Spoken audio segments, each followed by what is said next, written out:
So I've seen that a couple of people have decided to start using my Vimrc, and I've had some questions like, what do I have some stuff bound to, and just what's my general workflow with Vim? So today, that's what I'm going to be going over. So I'm not going to be going over every single last thing in my Vimrc today. What I'm going to be doing is going over the things I use on a day-to-day basis, and just things that I find generally interesting.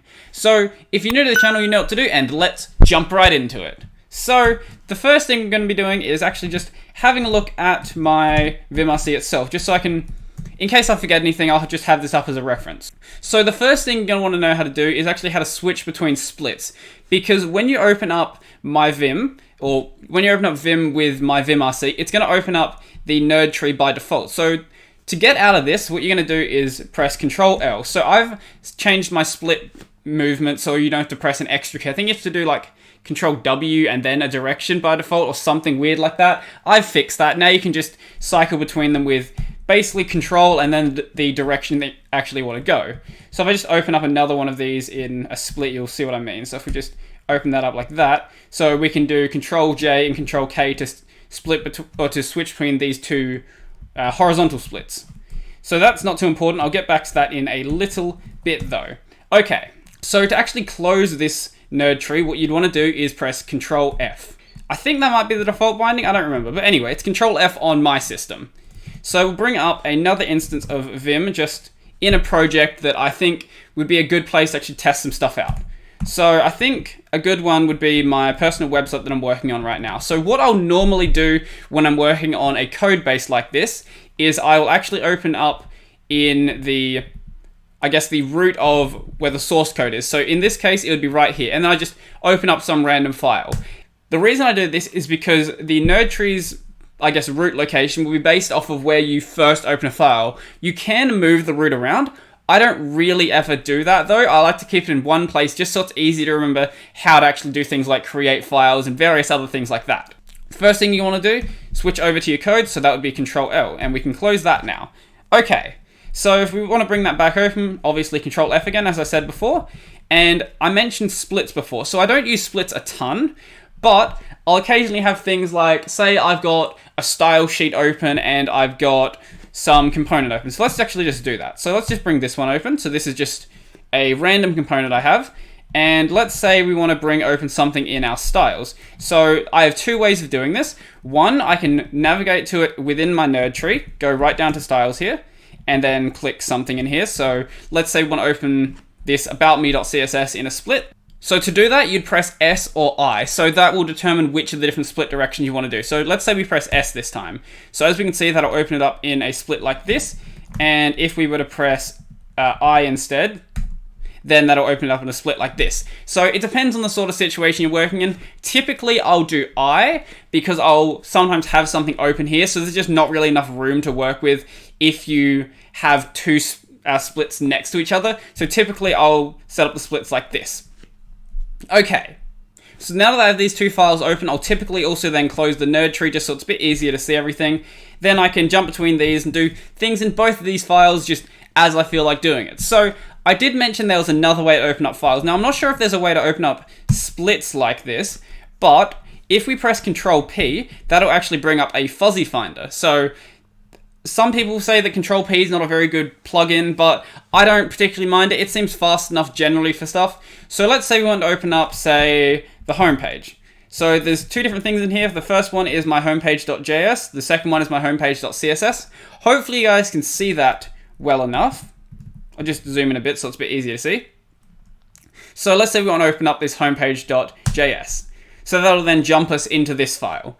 Okay, so that's the two different ways that I typically jump around between files. So I'll use Control P, or I will just navigate directly to it in the nerd tree. If I have multiple folders open, a lot of the time it'll just be easier to navigate like this anyway. So if we have this open, then we can just press / and then just search for anything like you normally would with Vim, because this is just another split of Vim in here. So let's say we wanted to open up the blog page, for example. Search that, and if there was multiple blog pages, we'd be able to cycle through it with N and capital N. But because there's only one, we can open up this directly. Okay, so there's not too much in this file, so let's just have a look into this one. So one of the things you might find annoying if you've come from something like VS Code is that you don't have automatic completion of tags. So that was from a plugin called Vim close tag that I've got over here. So the way that you do this is, let's say we want to create, I don't know, a div tag actually was a good example. So we can see that we have the documentation here from COC, but I'll get into that in a little bit. So if we want to close this tag, we just close it like we normally would, and as we'll see, it'll actually create the close tag for it as well, which is really, really nice. But there is going to be times where you actually need to type that character, like let's say you want to type like this, that actually does work, but let's say you wanted to write, just say div for whatever reason, and you wanted to actually write the closing bracket without actually creating the closing tag. So if you press space and the closing tag, that'll just create the close tag without actually closing the entire HTML element. Now, one thing that I would have liked to add to my configs is being able to rename tags, and I know there's a plugin for this, but I haven't been able to get it to work within JS files. It works flawlessly in HTML, but for some reason it just won't do anything when I'm modifying these JSX or JavaScript files in React. I don't know why it doesn't work. I wish I knew, because if I knew, that would make my workflow just way better. Okay, so let's actually jump into another file that actually has something like this being used. So let's just open up this. I think the homepage will work. Okay, so the reason I wanted to open this up, also if you open up another file without saving your first one, it will open up the second file in a split. That's not too important. If you save your files, then it will just open it up, actually taking up the whole screen. So the reason I wanted to actually come in here is because of some of the bindings that I have for COC. So if we go a bit further down in here to where I've got the GD keys actually bound to something. So if we look in here, we've got GD, GY, GI, and GR. Now GR will actually jump between the different references of a thing you have. So if we jump down to, say, for example, I'm on the wrong thing, go down to this homepage here. If we were to press GR, this will actually take us down to the export default homepage, as we would expect. So if I press that again, it's not going to do anything. Okay. So let's say we want to actually jump to the definition of, for example, this about website. So there's two different ways we can do this. They'll both jump to the same file. They'll just jump to different places in the file. So we can do the GD or GY. Now I'm not even sure what GI is supposed to mean. Maybe it just doesn't work with Webby languages, but I haven't managed to get actually do anything. So we'll press, let's say, GD. So GD will take us to where we're actually defining the name. So if we go back to the home page, we go to this one right here. And if we press GY instead, so this will actually jump us to the brackets after the definition of the name. Now, I'm not sure why those two different implementations are there. I'm sure under different circumstances, they will do different things. But typically, I'll just use GD to jump directly to a file. Now, I showed you that there was documentation before. So if you want to show documentation for something you've already created, so let's say, for example, this section right here. So we can press capital D, and that'll actually load up the documentation. So let's try something that's a little bit more interesting than that, though. What if we wanted to write out some, say, JavaScript functions? So if we start writing out something like split, then that'll actually start trying to autofill it. I'll try it with a string there just so it'll actually bring up split. There we go. So as we start writing out split, that'll then try to filter out the stuff that's not really relevant, and eventually we get to the point where we can just autofill split. So we can actually cycle through these with tab. Nothing too special there. It's just how you'd normally cycle through an autocomplete menu. And as we can see here, this is probably the split that we're looking for. So if we press enter on this, then that'll then autofill it, and it'll give us a hint for what we actually have to put in here. So if that menu happens to disappear though, so let's just remove some of this, and as we can see, the menu's not actually here. If we start typing, it'll fill in, but occasionally it'll disappear, usually if you delete something. So what do we do here? So if we press Control Space, that'll bring the menu back up. So that's just an extra handy way to bring that up in case something stops working. And for coding, I think there's one last thing you might actually care about, and that's being able to do comments easily. So obviously you could do something like // but what we're going to do instead is in here, I've actually got this bound to ++ within Vim. Now that might seem like a really weird binding, but what I've done is within ST, I've then bound the keys Control/ to print out ++. So basically what that'll do is actually run this binding. So if I press Control/, that'll then comment that, Control/ again, that'll uncomment it. Now this doesn't work perfectly, because in some sorts of languages, there's multiple different commenting styles, and some commenting styles can only be used in some places. Say, for example, in here, there's actually two different styles of comments you can do. You can do the // comment, or you can do the /* and then / at the bottom, similar to how Java does it, or C++ and C do it. So in those cases, it doesn't exactly work perfectly, but generally, you're going to be fine. So if you generally just need to comment stuff out, so we just highlight this entire block, go Control/, that works perfectly fine. So we can just undo that as well. You don't have to use Control/ if it was the last action you did. So I think that's roughly everything for general usage. So if you notice that on the bigger files, I don't know if you've actually really taken notice of it.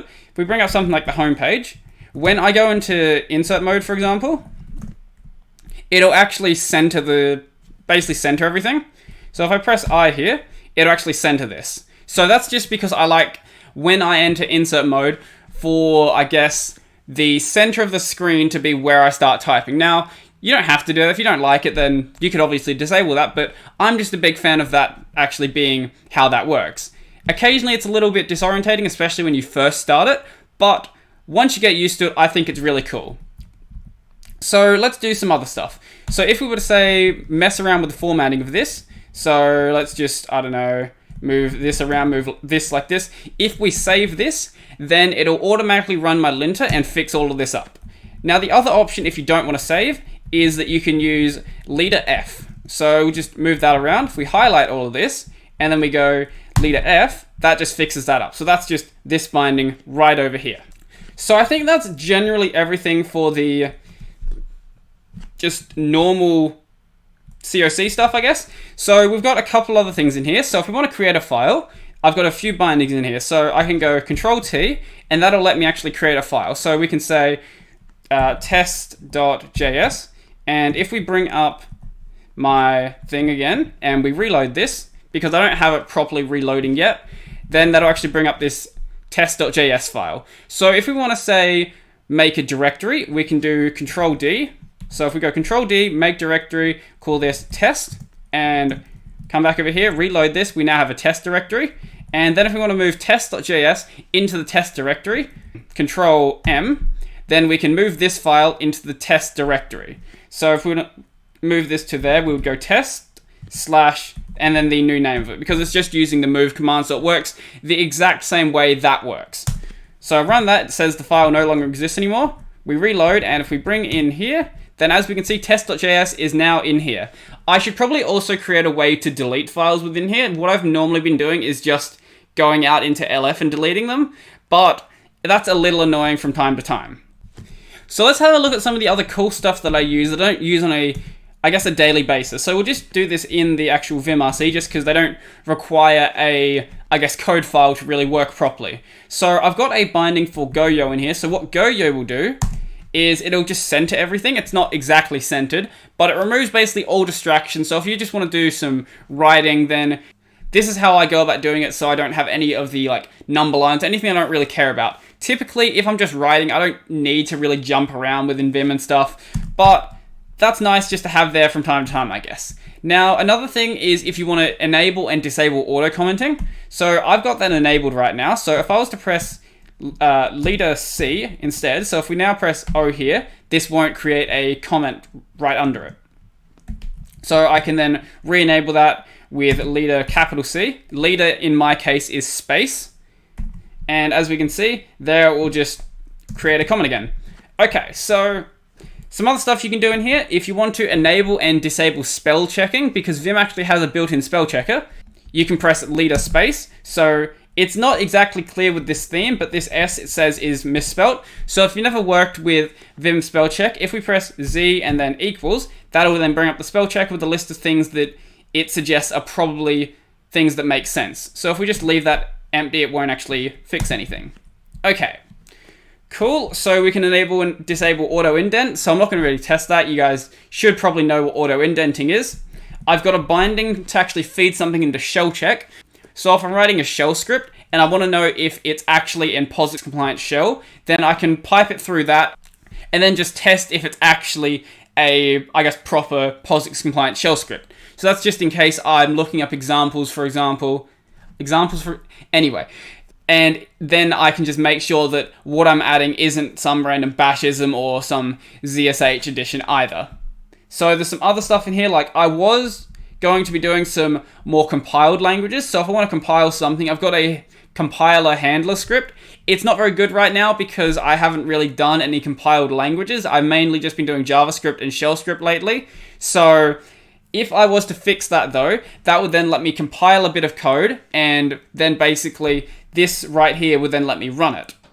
So if I want to do something with pandoc though, so I want to say compile a markdown file with pandoc into a PDF and then open up that PDF, this is how I would go about doing that. So that was with Control R to compile and then Control O to actually look at the output.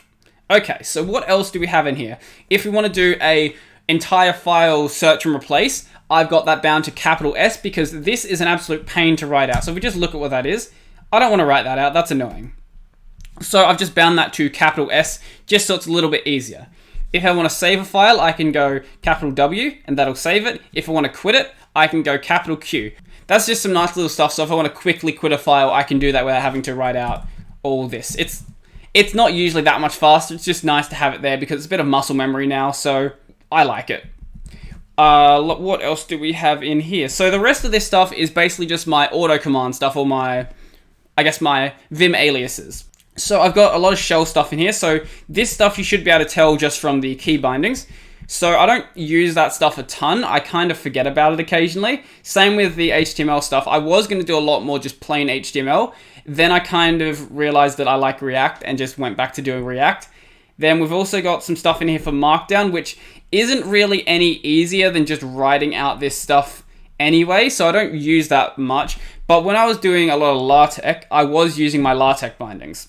So you can come around, play with any of these and just see what you think of them. So I'm thinking of moving some of these into being, actually most of them into being COC snippets.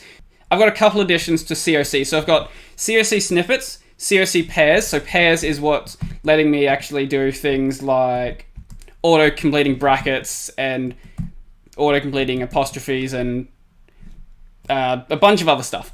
But anything that you would normally have in pairs, that's what's letting me do that. So I had to configure that a bit to actually work with the auto tag complete, because otherwise it was adding an extra closing bracket and it was really annoying. And then the rest of this is just my language servers. But the one that I was specifically talking about just before was COC snippets. So this will actually let you do things like, so if you saw with all the functions that you can autocomplete, basically COC snippets will let you effectively add, I guess, your auto commands into your auto completion menu, which is really cool because I will occasionally forget them. And if you add them to that menu, you can give them better names rather than just whatever random binding you need to actually run it. So I'm thinking of doing that. I just haven't gotten around to doing it. I might do it for the LaTeX stuff just because it'll be way easier to do it like that. So I think that's pretty much everything I wanted to go over.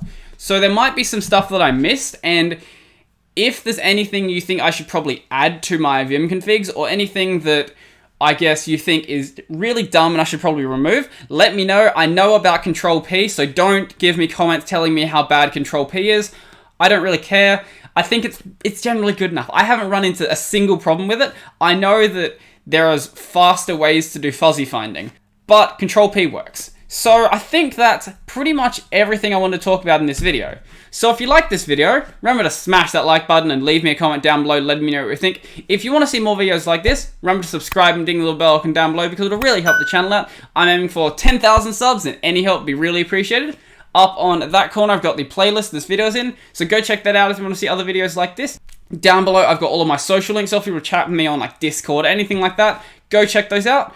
I've also got my support link, so if you'd like to support the channel, then feel free to donate on Patreon or any of the other methods are there.